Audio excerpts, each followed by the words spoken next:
నేటి వేగవంతమైన డిజిటల్ ప్రపంచంలో మనమందరం అంతులేని స్క్రోలింగ్ ఉచ్చులో పడిపోయాము. సోషల్ మీడియాలో అయినా, ఇమెయిల్లను తనిఖీ చేసినా, వాట్సాప్ చూసుకున్నా లేదా ఆలోచనరహితంగా వెబ్ బ్రౌజ్ చేసినా మన స్క్రీన్లకు అయస్కాంత ఆకర్షణ ఉన్నట్లు అతుక్కుపోతున్నాము. కానీ ఇక్కడ ఒక తెలియని నిజం ఉంది. అదేంటంటే స్క్రోలింగ్ తరచుగా చేయడం వలన ఎక్కువ ఒత్తిడికి, ఎక్కువ పరధ్యానానికి మరియు నిజంగా ముఖ్యమైన విషయాల కోసం తక్కువ సమయం కేటాయించేలా దారితీస్తుంది. మార్పు తీసుకురావాల్సిన సమయం ఆసన్నమైంది. మీరు మీ స్క్రీన్పై తక్కువ సమయం గడిపి నిజ ప్రపంచంలో ఎక్కువ సమయం గడపగలిగితే ఎలా ఉంటుంది? గుడ్ న్యూస్ ఏమిటంటే అది సాధ్యమే, మరియు ఇదంతా చిన్న చిన్న ఉద్దేశపూర్వక అడుగులతో ప్రారంభమవుతుంది. ఈరోజు మనం ఫోన్ తక్కువ స్క్రోల్ చేసి జీవితాన్ని ఎలా ఎక్కువ ఆస్వాదించాలో మాట్లాడుకుందాం. Start with 1 non screen hour a day. రోజుకు 1 గంట సమయం స్క్రీన్ నుండి దూరంగా ఉండటం ద్వారా ప్రారంభించండి. ఇది మీరు మేల్కొన్న వెంటనే లేదా పడుకునే ముందు రోజులో ఎప్పుడైనా కావచ్చు. 1 గంట పాటు స్క్రీన్ అవసరం లేకుండా ఏదో ఒక పని చేయడానికి కట్టుబడి ఉండండి. పుస్తకం చదవండి, ధ్యానం చేయండి, బయట నడవండి లేదా ప్రియమైన వారితో సమయం గడపండి. ఆ గంట సమయం మీ ఫోన్తో డిస్కనెక్ట్ కావడం మీ మనస్సు మరియు శరీరాన్ని రీసెట్ చేయడానికి సహాయపడుతుంది మరియు మీరు ఆ మార్పును గమనిస్తారు. Turn off nonessential notifications. తరువాత మీ నోటిఫికేషన్లను నియంత్రించండి. ప్రతి నోటిఫికేషన్ యొక్క వైబ్రేషన్ మీ దృష్టిని ప్రస్తుత క్షణం నుండి మళ్లిస్తుంది. అనవసరమైన నోటిఫికేషన్లను ఆఫ్ చేయడం ద్వారా మీరు నిరంతరం అంతరాయాలను తగ్గించవచ్చు. ఎవరైనా మీ ఫోటోను లైక్ చేసిన లేదా మీకు సందేశం పంపిన ప్రతిసారీ మీరు తెలుసుకోవలసిన అవసరం లేదు, ముఖ్యంగా మీరు మరింత ముఖ్యమైన విషయాలపై దృష్టి సారించినప్పుడు. Set screen time limits. మీ దగ్గర ఉన్న ఒక శక్తివంతమైన సాధనం స్క్రీన్ సమయ పరిమితులను సెట్ చేయడం.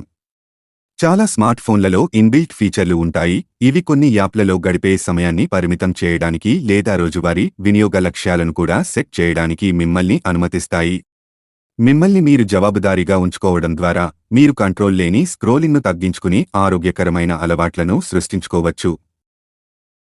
Priorities real life connections. మరో కీలకమైన స్టెప్ ఏంటంటే నిజ జీవిత సంబంధాలకు ప్రాధాన్యత ఇవ్వడం. టెక్స్టింగ్ లేదా సోషల్ మీడియా బ్రౌజ్ చేయడానికి బదులుగా ముఖాముఖి సంభాషణలలో ఎక్కువ సమయం గడపండి. స్నేహితులతో కలుసుకోవడం లేదా కుటుంబంతో కనెక్ట్ అవడం అయినా ఈ పరస్పర చర్యలు ఏ డిజిటల్ కనెక్షన్ చేయలేని విధంగా మీకు ఆనందం కలుగచేస్తాయి. Make time for hobbies and physical activities. మీరు ఇష్టపడే ఆ హాబీలు మరియు కార్యకలాపాలు గుర్తున్నాయా? బహుశా అది డ్రాయింగ్, వంట లేదా బయట నడవడం కావచ్చు. ఈ కార్యకలాపాలు మీ ఫోన్ నుండి డిస్కనెక్ట్ అవ్వడానికి మాత్రమే కాకుండా మీ మానసిక మరియు శారీరక శ్రేయస్సును కూడా పెంచుతాయి. హాబీలు మరియు శారీరక కార్యకలాపాలలో మునిగిపోవడం ద్వారా మీరు స్క్రీన్ల నిరంతర వాడకం నుండి మీ మనసుకు అవసరమైన విరామం ఇస్తున్నారు. Practice mindfulness and meditation. Mindfulness మరియు ధ్యానం మిమ్మల్ని మీరు కేంద్రీకరించుకోవడానికి మరియు డిజిటల్ నాయిస్ నుండి ఒక అడుగు వెనక్కి తీసుకోవడానికి గొప్ప మార్గాలు. మీరు 10 నిమిషాలు ధ్యానం చేసినా లేదా మీ శ్వాసపై దృష్టి పెట్టినా ఈ నిశ్చల క్షణాలు ఒత్తిడిని తగ్గించడానికి మరియు మీ మొత్తం శ్రేయస్సును మెరుగుపరచడంలో సహాయపడతాయి. ప్రశాంతంగా మరియు స్థిరంగా ఉండటానికి మీకు స్క్రీన్ అవసరం లేదు. Set boundaries with social media. Social media మీ సమయాన్ని వృధా చేస్తుంది, తరచుగా అనవసరమైన పోలిక మరియు ఒత్తిడిని కలిగిస్తుంది. మీ సోషల్ మీడియా వాడకంలో సరిహద్దులను నిర్ణయించుకోవడం మీకు సహాయపడుతుంది. బహుశా రోజుకు కొన్నిసార్లు మాత్రమే సోషల్ మీడియాను చెక్ చేయడం లేదా స్నేహితులతో కనెక్ట్ అవ్వడం వంటి కొన్ని కార్యకలాపాలకు పరిమితం చేయడం మంచిది. Be intentional with your screen time. మీ స్క్రీన్ సమయం ఉద్దేశపూర్వకంగా ఉపయోగించుకోండి. మీ పరికరాలను మీ జీవితాన్ని మెరుగుపరుచుకోవడానికి ఉపయోగించండి, సమయం వృధా కోసం కాదు. కొత్తగా ఏదైనా నేర్చుకోవడం, మీ ఆర్థిక నిర్వహణ లేదా ప్రాజెక్ట్లో పనిచేయడం వంటివి ఏదైనా. మీ లక్ష్యాలకు మద్దతుగా మీ స్క్రీన్ను ఉపయోగించండి. స్క్రీన్ సమయం యొక్క ప్రతి క్షణం మీ రోజుకు విలువను జోడించాలి. ఇదంతా బాలన్స్గా ఉండటం గురించి. బౌండరీస్ నిర్ణయించడం మరియు బుద్ధిపూర్వక ఎంపికలు చేయడం ద్వారా మీరు మీ సమయాన్ని మరియు మీ జీవితాన్ని తిరిగి నియంత్రించుకోవచ్చు. చిన్నగా ప్రారంభించండి మరియు గుర్తుంచుకోండి, తక్కువ స్క్రోలింగ్ అంటే ఎక్కువ జీవితం ఆస్వాదించడం.